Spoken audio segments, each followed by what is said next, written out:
This project is supported by a grant from the Emergence Foundation and by the College of Medicine, the Woking and Sambir Hospice, and the Harmony Project. I am Chris Lofthouse, the HILDA Project Manager,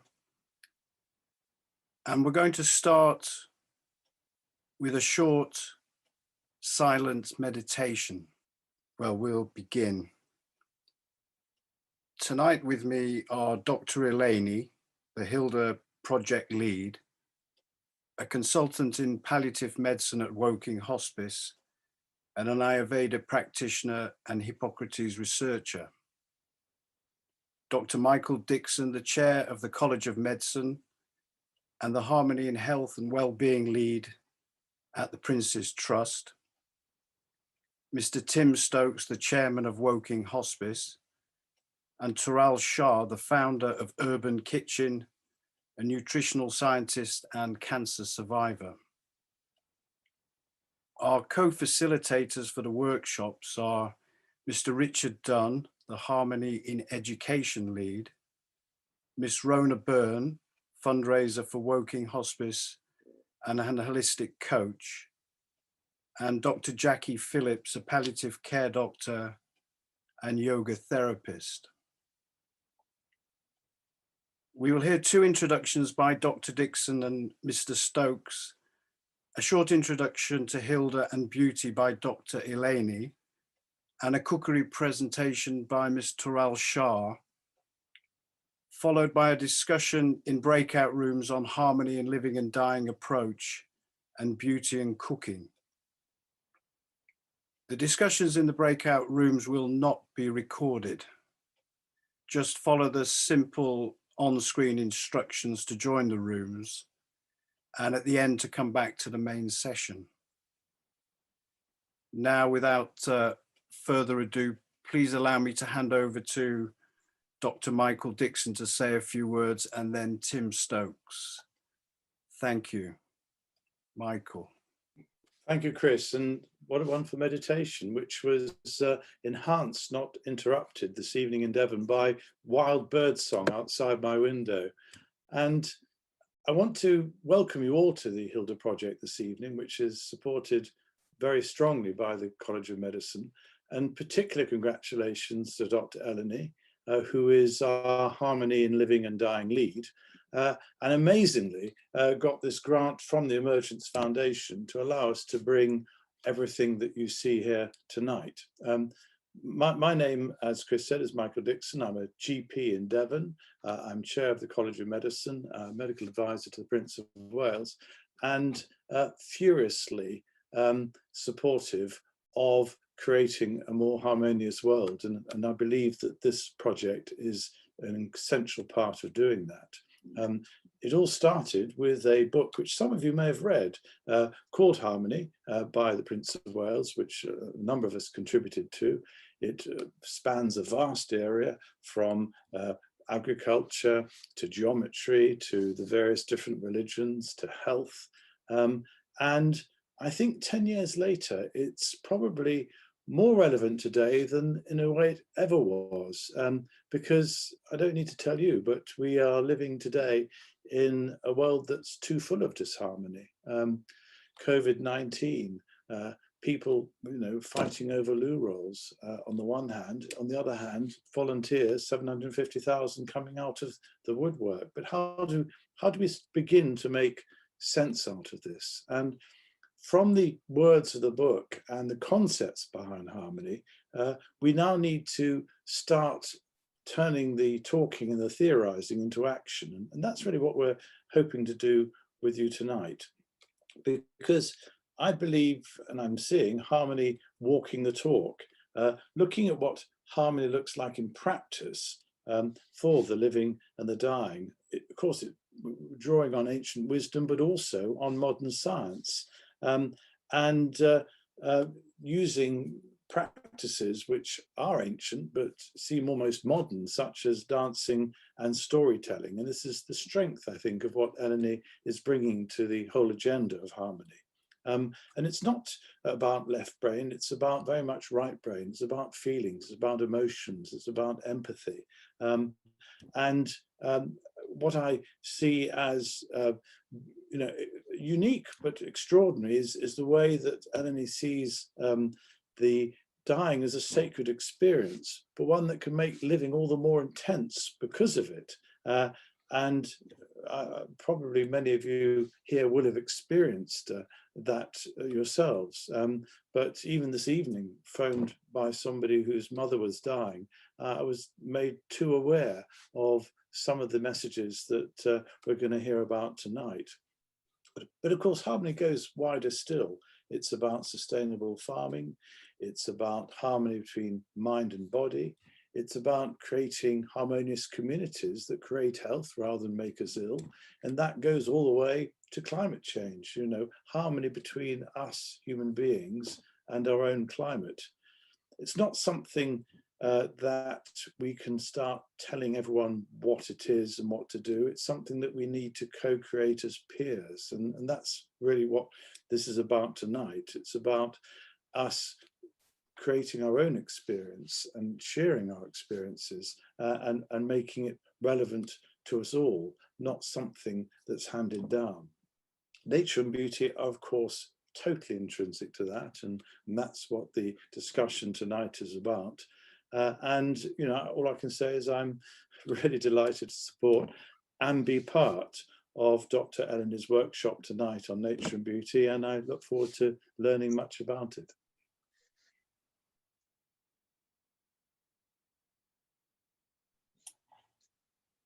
And Tim would like to say a few words, please. Thank you. Good evening, and thank you, Michael, for that introduction. My name is Tim Stokes, and it's an honour for me to be chair of Woking Hospice, and it's a pleasure for me to join you all this evening. I'm really pleased to be here supporting the HILDA project. I should make it clear, though, that I come at this not with a clinical or healthcare background, but after a career in the construction materials industry, moving from selling products into marketing, sustainability, and corporate communications. I may therefore come at this with a different approach, but I think it's important that we have different perspectives. And I think different perspectives can be helpful as we look forward to working out together how best we can take the HILDA project forward. Woking Hospice is in northwest Surrey, covering some affluent areas, but also, and a surprise to many, some of the most deprived areas in the country. Our communities are diverse in their backgrounds, cultures, beliefs, and ethnicity, and we provide care and support equally to all. A hospice is a place that provides a harmonious environment at the end of a person's life. Our team works to ensure that everything is provided for, medicine as it should be practiced.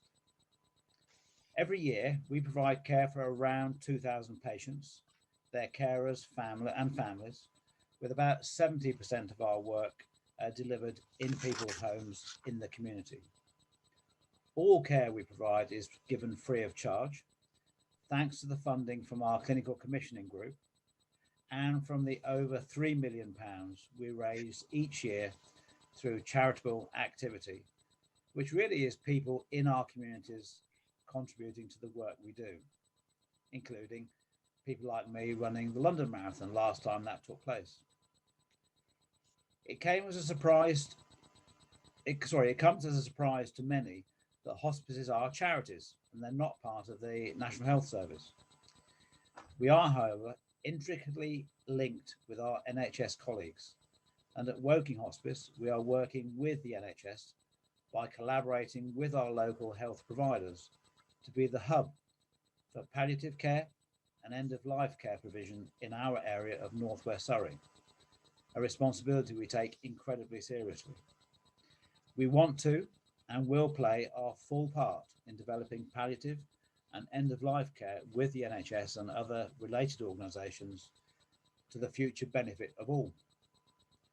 HILDA is about lifting the idea of death out of the negative and into the positive. Understandably, many will ask how this can be done. What is a good death? And how can we prepare today during our living for a good death? And yet many of our staff say how grateful they are and what a privilege it is to be treating someone at the end of their life. It is as important as birth. 2 years ago, we started at our hospice Harmony Circles, and Richard Dunn, who joins us tonight, the Harmony in Education lead, came 18 months ago to one of these circles and spoke to over 30 people, and I was one of them. Harmony Circles were staff and trustees meeting, sitting in a circle, exploring what harmony meant for us. Just having the space to exchange and connect with each other was a positive experience. It connected clinical and non-clinical staff who came out from their roles to reveal how they were interested in a more meaningful and, for some, the spiritual aspects of hospice work. So the idea of harmony is perhaps in all of us. It helps us to connect and introduce a new and yet old way of looking at our work. So this evening perhaps is about planting a seed in each of us. Who knows, perhaps a movement around how harmony can develop. We may be able to discuss how to progress and take this work forward in our workshops. It's with great pleasure now that I ask Dr. Eleni to speak. She's a consultant doctor and a friend and much respected colleague at Woking Hospice, and someone who is supporting the work with our NHS partners and working hard and with a real passion to drive forward the harmony concept. Dr. Eleni. Thank you, Tim, for that wonderful, lovely introduction. I will share my screen now.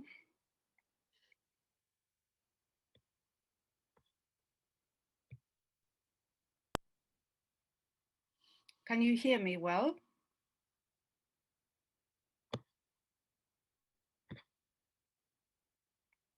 Chris, can you hear me well? Yes. Fine. Thank you. So I've been a doctor for 30 years, 20 of them working in palliative care with dying people in hospices, in hospitals, and in people's homes in the community. It was after reading the book that Michael mentioned by the Prince of Wales, Harmony, A New Way of Looking at Our World, and very good book. I suggest, if you want to read it, that I was inspired to introduce harmony into the work with dying people and connected to living.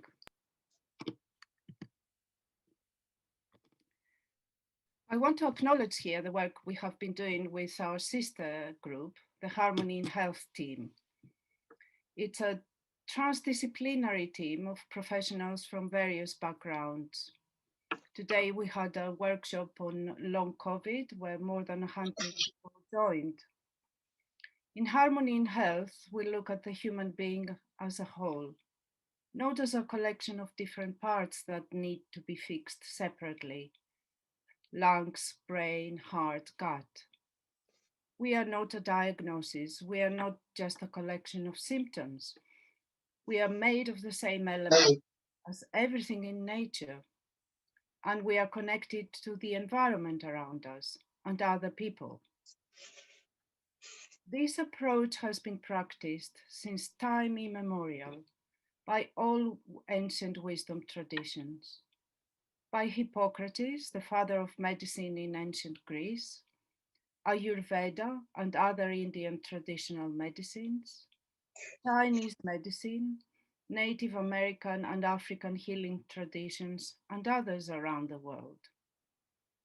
They all promoted health and well-being by using a range of holistic treatments that treated the whole system, treatments that we use in the hospice care as well.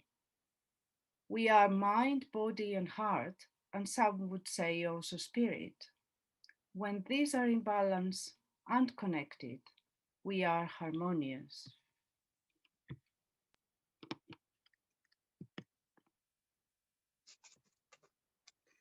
Because the miracle of life and the mystery of dying are interconnected, we are here today with HILDA. As Epicurus said, the art of living well and dying well are one, and we all want a good death. Harmony, as I said, is a concept that is found in many ancient wisdom traditions around the world. Hippocrates and Pythagoras said that health is harmony, is the balance of different elements in the body. In our modern world, however, in the West, many people are not religious or spiritual, but they feel a strong connection to nature. People can relate when we talk to them about harmony and nature. This sense of something bigger than us, which some people call nature, others call spirit, others call God, has helped many patients at the end of life and has helped me personally relate to them. A couple of years ago, I was visiting with a nurse, a dying woman with lung cancer at her home in the community. She hadn't been able to have any discussions with her family or healthcare professionals about her dying, and her family and us found it difficult as they watched her deteriorate. They and us hadn't managed to have any discussion with her about her decline, and we couldn't prepare her for her death, find out what she was thinking, whether she was afraid of something, where she wanted to be at the end. I remember it was autumn, and as we were talking in her sitting room with a big glass door, I said to her, looking outside at the autumnal trees with their falling leaves, that everything in nature comes in cycles. Leaves fall, plants die, and come back to life in the spring. We were able, through this discussion, through this opening, through nature, to talk about her coming end. She was able to verbalize and acknowledge to me and the nurse that she was dying. And she wasn't afraid. She just hadn't found a way, an opening to talk about it.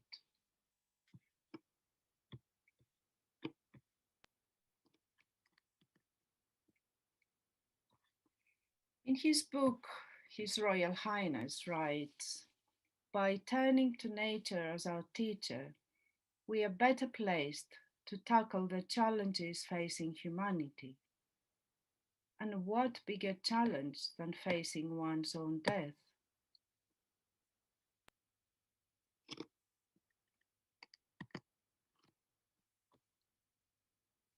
We all need to be thinking about death and dying and how we might take responsibility to care for ourselves and our loved ones when the time comes that we or they are dying. As the Dalai Lama says in his book, Advice on Dying and Living a Better Life, which is a very good book, I think, to make life meaningful, acceptance of old age and death as part of our life is crucial. Some philosophers and spiritual teachers suggest that we should be thinking of death every day, not in a morbid way, but to make life, the miracle of life, more apparent to us. So the sooner we start in our life to think of death, the better.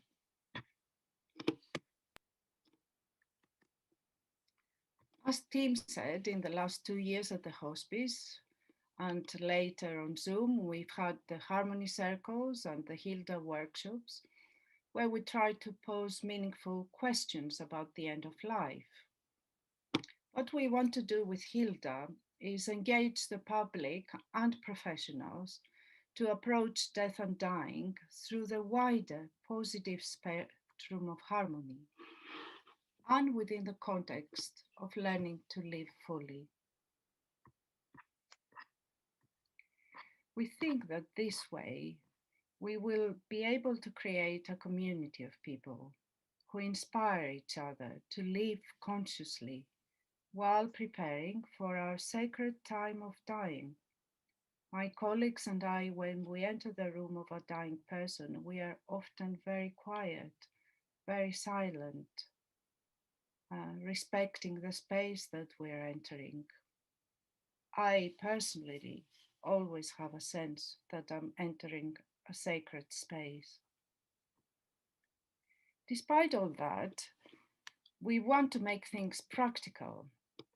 That's why we used in our previous events geometry. We drew together this flower of life. And in our last event, we used dance, storytelling. We told a story to the bees that relates to dying, meditation, and cooking today with Toro.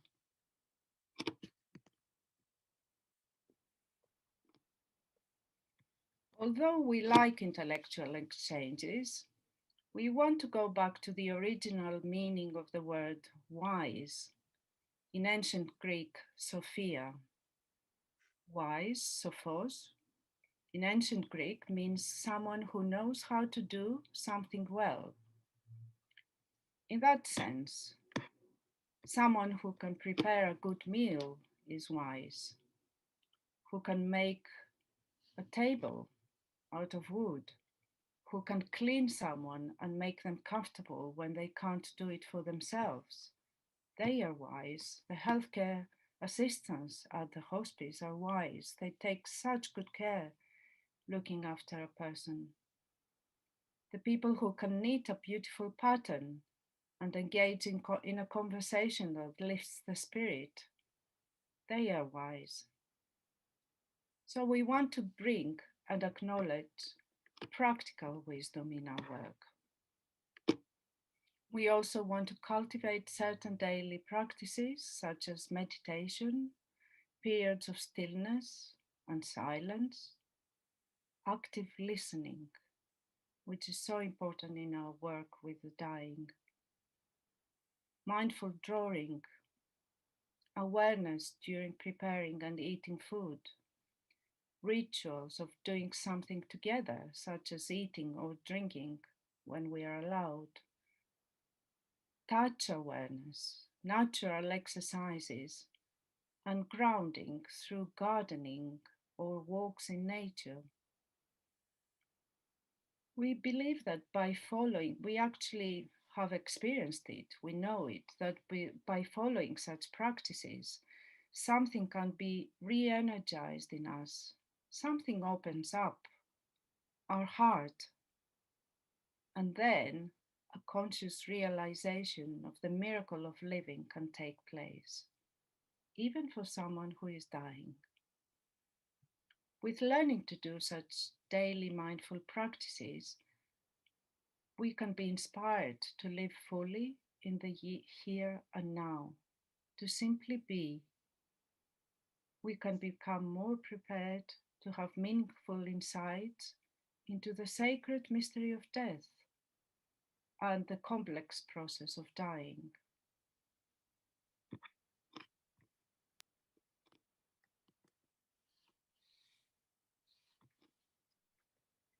Beauty is important. William Wordsworth writes about nature. For she can so inform the mind that is within us, so impress with quietness and beauty, and so feed with lofty thoughts, that neither evil tongues, rash judgments, nor the sneers of selfish men, nor greetings where no kindness is, nor all the dreary intercourse of daily life shall ever prevail against us, or disturb our cheerful faith that all which we behold is full of blessings. Pardon my English. We can all connect to nature. We know what William Wordsworth says. We feel the benefits of being outdoors in green, beautiful areas. And classical architecture, traditional designs and materials, such as wood and stone, can also transform our experience.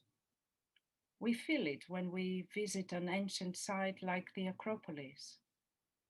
We recognize beauty in spaces with natural light and traditional styles. We wonder at natural patterns found in a flower or a pine cone or a seashell, which reveal to us their beauty in their simplicity and geometry. In contrast, hospitals, with their sterile, crowded, and noisy environments, can be difficult places to achieve healing. In contrast, hospices are often designed to create a beautiful, more gentle, natural atmosphere. About a couple of years ago, a terminally ill patient who was transferred to a hospice from the hospital said to me, "The hospice is a peaceful environment where I have natural light in my room. I can open the door and have fresh air, and I can listen to the trees and birds outside." With a renewed feeling of hope, this dying man expressed how harmony is practiced in our hospice. With these words, I leave you.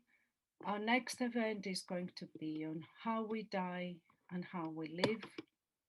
We're going to approach how we are all different and we experience death and dying in different ways. We're going to relate that to the different types as discussed in Hippocrates and Ayurveda with my colleague who is tonight here, Jackie Phillips. We're going to do some mindful exercises.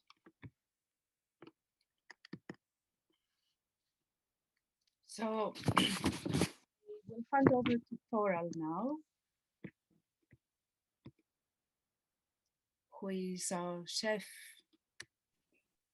but not only, and she's going to talk to us about a very good dish for someone who is not well, but other things as well. Thank you so much, Eleni, and the HILDA project for inviting me to share this evening with you and to speak a little bit about food and my own journey and how food is just so much more than something that feeds our bodies. It nourishes our mind, it nourishes our soul, and I really wanted to share something that reflected that.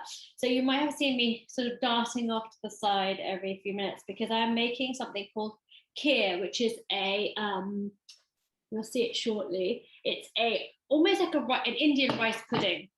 We're using a very different type of rice. We're using a basmati rice. And I'll talk to you more about that in a minute. But I just wanted to share a little bit about me. I met Dr. Eleni, I want to say 17 years ago when we were both studying for our masters in nutritional medicine. And during the period of that course, we became friends, but also at the end of the talk part of that course, I was actually diagnosed with breast cancer at the age of 29. So cancer and nutrition and kind of some of the work that looking at how you live with conditions like that became really important to me, not just professionally, but also personally. And the reason I was so interested in cancer and nutrition and these things, my mother had breast cancer. And at that time, I was at medical school thinking about becoming an oncologist. And obviously that changed. The experience of my mother having breast cancer really changed kind of where I felt I wanted to be in life. And so this kind of really leads me back to us cooking food. I think food's so important, as we said, not just to nourish our bodies, but also our minds and our souls. We eat not just with our mouths, we eat with probably all our senses. The smell of food is so important, how it looks, the taste of it, the texture of it on our mouth. And obviously these things really change when you're having treatment like chemotherapy, you've had surgery, you're not feeling well, you're not able to digest. Our taste buds change, how we eat changes. And sometimes food's just not very tempting. So this is actually a very traditional Indian dish, which I've adapted slightly. I've used saffron, and I really want to go back to what Michael was saying about the harmony with our environment. For me, that's very important, being very sustainable with what we eat and how we eat. So I'm just going to put my little pot back and just keep stirring. So one of the things that I've used, and you'll see the very yellow color, I don't know if you can see, yeah, the very yellow color of the kheer, which is I've used saffron.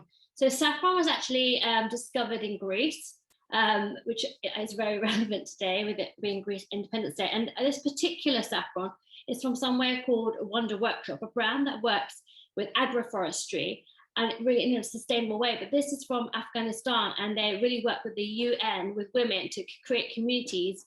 So they're not growing opium and other things, but they're growing saffron instead. So they're working with a whole lot of other communities, including the fashion industry, to grow this saffron in a really ethical and sustainable way. And saffron, which you won't be able to smell, I wish we had smell vision, but this particular saffron, which I will try and show you, is very, very long strands, kind of red. This is the stamen of the crocus flower, and it's incredibly full of antioxidants. So it's really important. It's very nutritious for our health. It's said to have anti-cancer properties too, help with reduce inflammation, and to help with mood and memory and depression. So it's a really powerful, potent herb, I guess you would call it, or spice. And then I've used some rose water. So I've used some organic rose water. Again, really mindful of the fact that roses, when they're grown in Africa, in Kenya, often where my family are from, often grow with lots of pesticides and that can be really damaging to the environment. So I'm just really conscious of some of the ingredients we're using. I'm also using cardamom seeds, which is really important in lots of cooking in lots of different countries, but I know that they use it in India and Asia and Greece as well. So really important herb and spice. So when you are struggling and you're not feeling very well, sometimes there's issues with taste, there's issues with swallowing, there may be issues with digestion. So I've tried to create something that you would help anyone who's not feeling very well, and also give someone a little bit of energy. So with this kheer, this rice, which I will plate up in a minute because it should be ready, what I've done is I've used basmati rice, and in Western cultures use a lot of different types of rice, which is much more similar to the rice that you use for risotto or something. It's much smaller around, or pudding rice. In our Indian culture, we often use basmati rice because that's what people have at home. And what I did was I soaked it and then I ground it up in a little food processor. The finer you grind it, the quicker it cooks, and obviously the softer it is in the palate. I've done a bit of a coarse grind because I like a little bit of texture. So I soaked it for 20 minutes and then I just was grinding it. And then with saffron, the great idea is you want to toast it a little bit in a pan for literally like maybe 30 seconds or a minute. And then when it's slightly toasted, soak it in 2 or 3 tablespoons of hot water. That will release that beautiful kind of orangey amber color. And that means that the saffron is able to kind of let out all its diffusion flavor, but also other antioxidants too. So that's what I did first of all. Then I heated up some milk and I brought it to the boil and I let it simmer for, he brought it to the boil, then added the saffron, and then I let it simmer for about 25 to 30 minutes until it was starting to get slightly thicker. So again, good quality organic milk. If you don't want to use dairy milk, you can use plant-based milk and it will work equally well.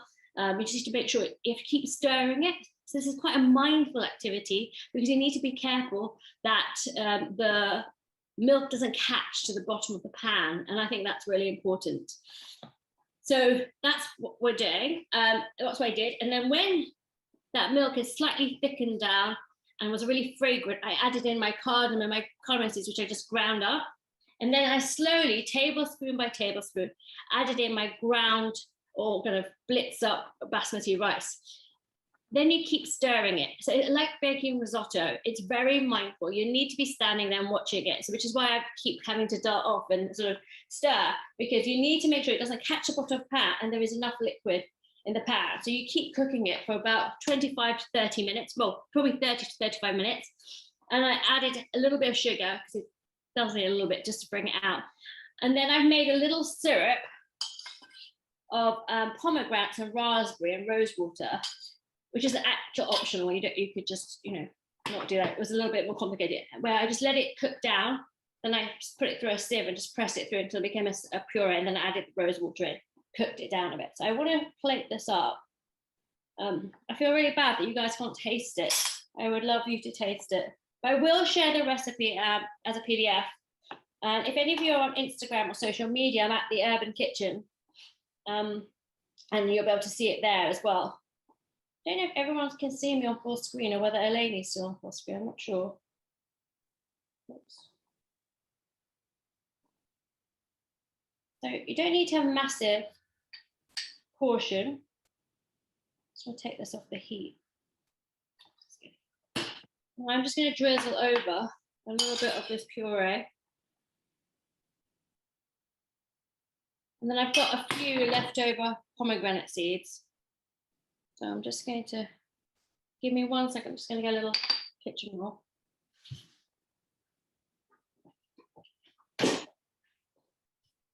So for me, the interest in how do we nourish our bodies? A, to prevent disease, but then what happens once we have the disease? What can we do ourselves to help both get ourselves through treatment and then recover from treatment and then live well? And that's been something I've been pondering on for the last probably 20, 30, 25 years of my life. And I don't know if you can see the finished dish. Is that possible to see? So it's all sort of tipping over a bit. So for me, just really understanding that, because at all these different stages, your needs are different. Your nutritional needs are different. Maybe your tastes are different. Like, for example, at the moment, I've actually, and I'll share a little bit my own story. I had breast cancer, as I shared, 15 years ago, and then had a reoccurrence 3 years ago, and I had another one last year. And so I've literally just finished radiotherapy. So for me, it's been really interesting because I had major surgery again this time, and my appetite was so low, which is really unlike me because I'm a real foodie and I love food and I'm passionate about cooking. And so creating dishes like this, which are easily digestible, especially because I had a diet flap, which means like they took some skin from my stomach and made a new breast. My stomach was quite delicate.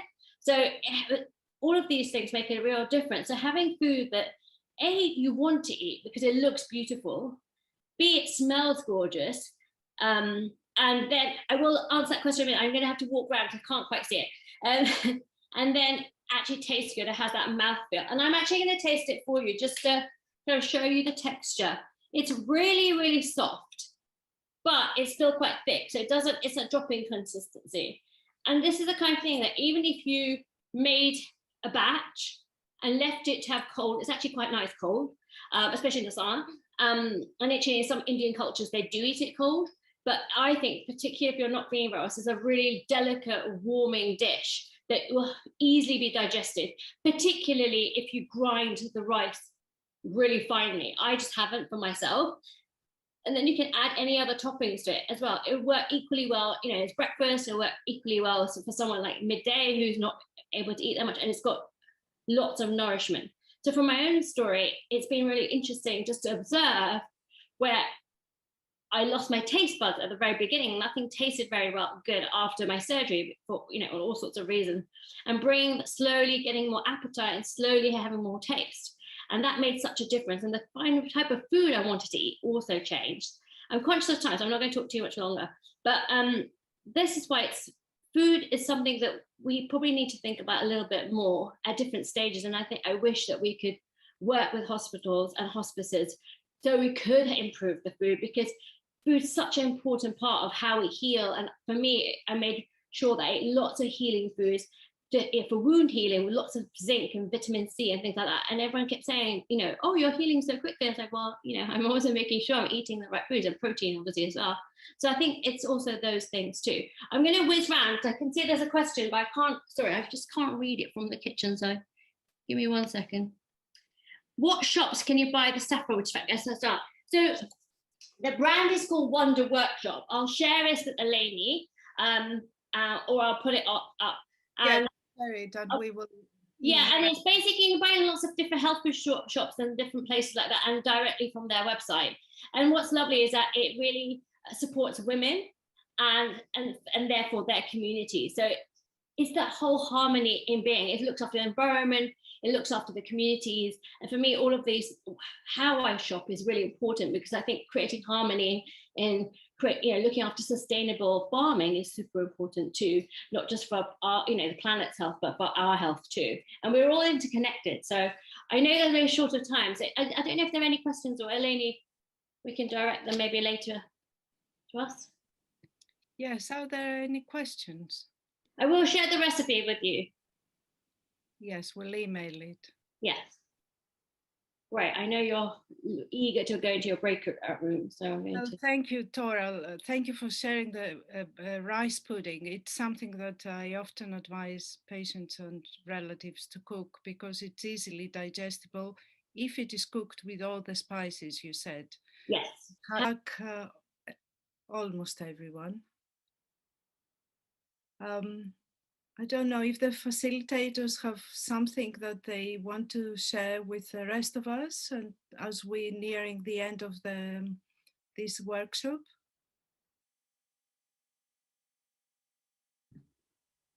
Eleni, we had a really lovely session, fascinating, interesting perspectives on this whole idea of living and dying. And for me, the message that came out very strongly was, how do we open up these conversations at an earlier stage, that we can have, a serious illness or a cancer or something that really triggers us to think about our mortality, but how can we bring that into our lives in terms of discussing it, being more aware of it at a younger age, so that we almost carpe diem, seize the day more in terms of how we then live once we have that better understanding. And so we were talking about some of the ways in which we might do that through intergenerational conversations, through some of your work going more out into the community, which we've already touched on before, haven't we? So just creative ways to engage with this wider conversation. Thank you. In our group, Richard, we said that we need to go to schools to talk about death and dying. Absolutely, I agree. In our group, I'd like to echo what Richard said, that we did say that, a great deal about, how we live our lives and how that impacts how we end our lives is so important. And starting our conversations with friends and family is so important. So, we talked about very much the same thing, but we talked a lot about there's no time like the present, and a discussion about how living a life that is good, that you feel is good, can help people approach death and have a good death. And we talked a bit about how, whatever background, cultural background you come from, we had amongst us, people from all different cultural backgrounds and faiths, but ultimately it all comes down to that at our core is an essence, and that maybe now in this world that we're living in, which has become much more material, that this approach of harmony, looking at our sort of connection and our oneness with beauty and nature, can be a way of trying to get to that essence and meet people wherever they are. Where we all are spiritually can be very different, but just meeting people where they are, this approach through beauty and oneness and interconnection could be a really good way of helping to connect with that inner core, that essence that people have. Have I reflected that well, my group? Anybody want to add? Similar also in our group, we talked about how important it is that we don't have regrets, and there is a sense of contentment and appreciation. Yeah, I mean, interesting. In our group as well, we talked about the essence of the individual and how the beauty within. And we had an interesting conversation about how no matter what age you are, you see yourself in the same way, you're that same person. And we want others to see us in that way. And we talked about how it's important so that other people know what your likes and dislikes are, and that you share that with people, even from a young age, that people know what you like and you don't like. We also talked a lot about how this last year has helped people focus a lot more on the beauty in nature and the small things in life that are important rather than the material things. It's more about the walks in the park, listening to the birds, seeing nature, looking at flowers. And we also talked about how children help us to do that, because they have that wonder for everything, and also animals like pets like dogs and things where they've got that excitement and that.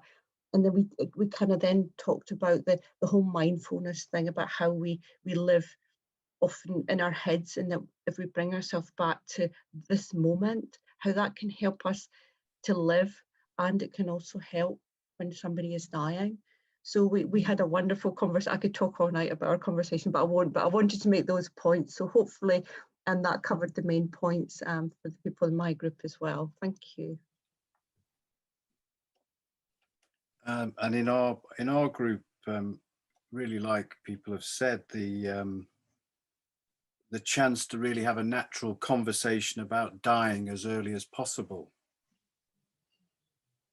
And the other things were finding different ways for people to support themselves and raising people's awareness of actually how they feel, and maybe gentle breathing or movements and actual practice and awareness of the body can help, with the suggestions from our group. But the overriding message really was the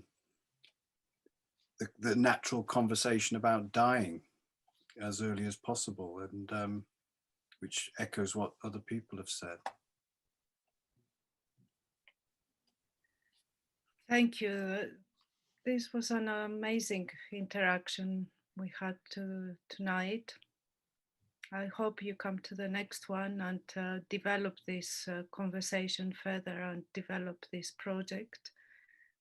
I want to invite you to think of someone close to you who either has died or is suffering, and light a candle, and we'll think of them for a few seconds.